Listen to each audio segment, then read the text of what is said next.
Binondo is known for its culture, its business, and its food. So we're here today to try some of what it has to offer. But we only have 3,000 pesos to our name, so let's see what we can find. Binondo, or Little Chinatown in Manila, has a wide variety of food to try.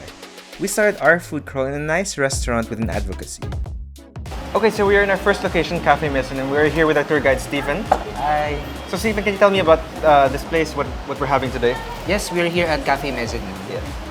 It's what we call the volunteer firefighters coffee shop. Ang style dito is lahat ng kumakain dito na volunteer firefighters are for free.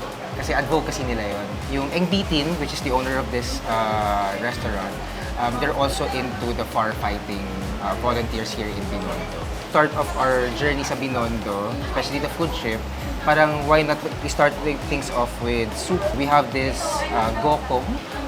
Meaning ng gokong soup, it's go, which means 5 in Chinese. Ang essentially, meron siyang 5 treasures and parang 5 kinds of meat, accompanied by what we call skiampong, or it literally translates to salted rice.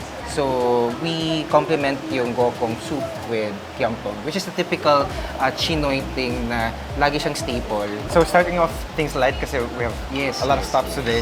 Lalo pag kakain kayo usually sa mga food trips sa Binondo, huwag masyadong heavy agad. So how do you suggest you go about this? You try have a little bit of everything? Yeah. So slow cook siya overnight, and then yun, may kasama siyang mga tonic wine and then herbal medicine. Yun yung pinaka ingredients. It's good. It's light. I like it. It's a really good way to start the trip. And just to give you guys an idea, we're spending 300 pesos for both of these dishes. It's good for around 2 to 4 people, especially for a tour group, just to try a little bit.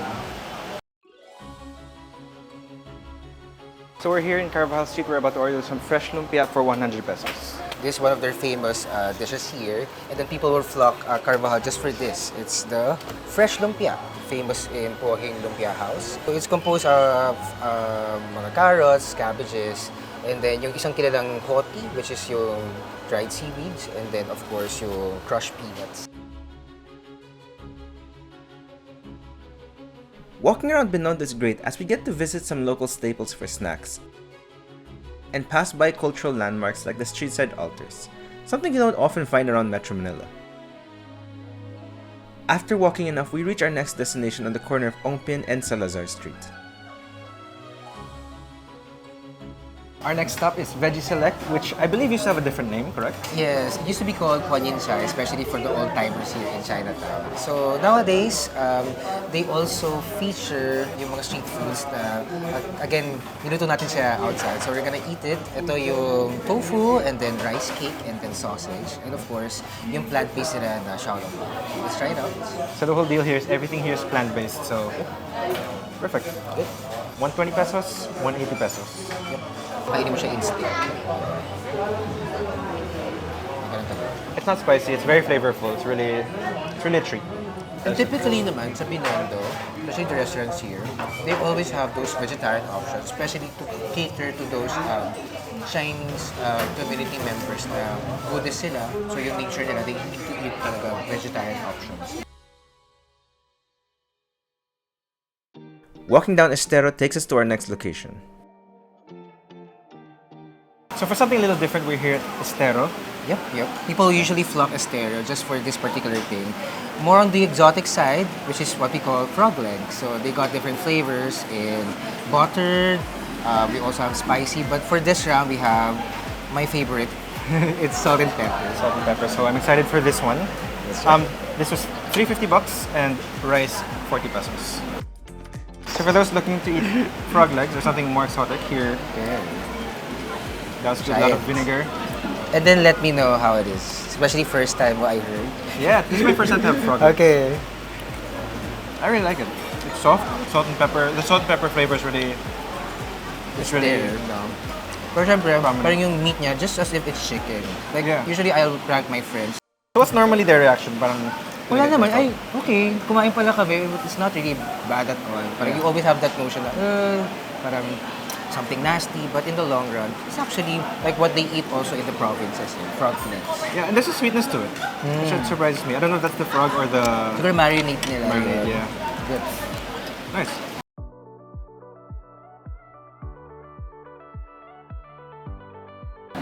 So we're here in the middle of our food tour, and we're here in Ang Tunai Noodle House.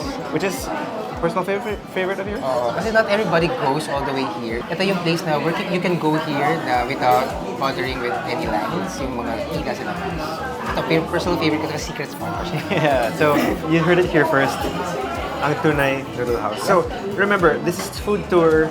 It's something that you can experience yourself. If you want to try something like this, Stephen, where can we find you? Yeah, you can follow my page. It's called the Heritage Collective. So we feature places in Manila that's not typically covered in tour packages. In this case, we still cover like Binondo food crawl and featuring spots na maybe on my favorite on my favorite side of things. At the same time, covering some places that are not typically covered in many of the Binondo food shows.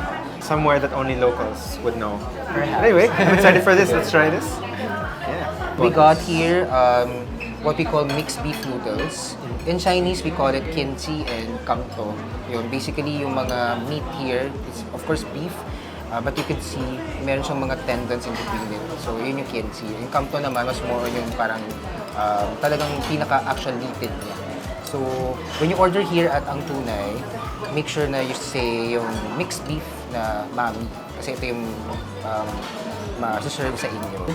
I have high hopes for this because it's your favorite. Sana hindi akong pahiya. But so far, yung dinadala ko naman dito, mukhang okay naman sila. Yeah. How do you Really find good. No, it? it's really good. I like it. It's not too unfamiliar. For me, it's comforting, especially nowadays yung mga ganitong weather, medyo erratic siya. So, ito yung secret spot ko talaga to take this. Diba? I love it. So, we have here on the other hand, yung what we call kidney kisado. So, sa Chinese culinary traditions, every time like you eat an innard, for example, in this case, kidney, they believe na it would also heal your diseases related to kidney. So, pag liver naman, it talks about liver disease. In this case, this would be good for your kidney. When you cook something like this, yung kidney kisado, you have to make sure that if you cook it, you really have to clean it well. So, in this case, I believe they clean it well, and let's try it out. It doesn't taste like other sort of innards. No? Like, imagine mo yung atay, yung liver, Yeah. hindi siya galaw. Iba yung taste, iba yung flavor. I mean, sorry, the texture is different also. Good. It's good. Thanks for showing us the place. Yeah. With all this good food, I can see why Ang Tunai is one of Stephen's favorite locations. Next, we make a quick stop to Apologue Cafe, a cafe aiming to keep Binondo's traditions and vibes in this modern day. If you want to know more about this, check out our article about them on SPOT.ph. Link to that will be in the description down below. And speaking of traditions, our next stop is a very special restaurant. So we are here at Toho, oldest restaurant in the Philippines. This was established, as they mentioned here, no, in 1888. So may mga nagsasabi actually that our heroes like Rizal and Bonifacio actually dined here during their lifetimes. So what better way of introducing the oldest restaurant in the Philippines than by introducing Pansit? Very basic sa Chinoy na cuisine, and of course, we have their specialty, which is pork asado. And of course, pancit a staple in every Filipino. Exactly. So restaurant. parang ano na siya, no? It already spread out all the way to the Pinoy households. Would you know if their recipes have changed since? Ang pinaka-staple kasi here is the ano yun, yung pancit nila. And it comes in different styles. So, I think yun yung pinaka nila standard nila here. On the other hand, yung pork asado, parang yun yung laging recall ng mga tao every time they go here. That's good. I like my pancit to be saucy as compared to other kinds of pancit. So, ito talaga yung parang magsasatisfy nung standard ko for pancit. A classic.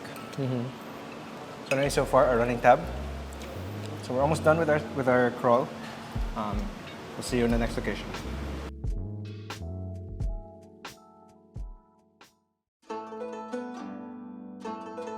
So Stephen, we finally made it to our final stop. Yes, finally. The final stretch of our food trip here in Binondo. And how can we end the day without having some dimsum? Dimsum here at Ying Ying. It's at Dasmariñas Corner, Yuchenko. So maybe you've heard already of your typical siomai, hakaw, xiaolongbao, and even chicken feet. So let me introduce to you some of those other like dimsum dishes here in Ying Ying. We got the kuchay dumplings, and this one is what they call ham suiko, which is basically like crunchy on the outside, but inside it's like pillow soft, as how they present it. But inside meron siyang porky filling.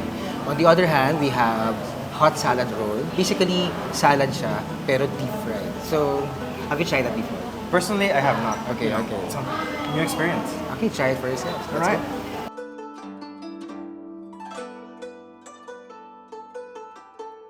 So glutinous rice with pork fillings. Yes.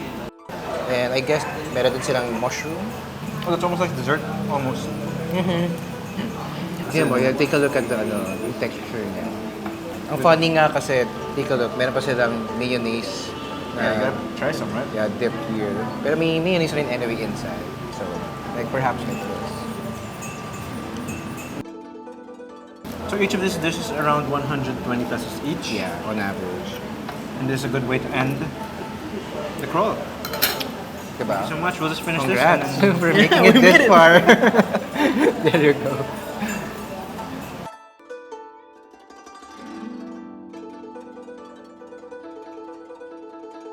So we've come to the end of our food crawl. Thank you very much, Stephen, for having us. Sure, If you would that like was to fun. try his food crawl, go hit him up. All his contacts will be down in the description below.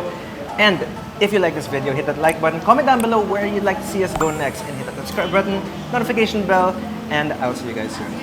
Bye.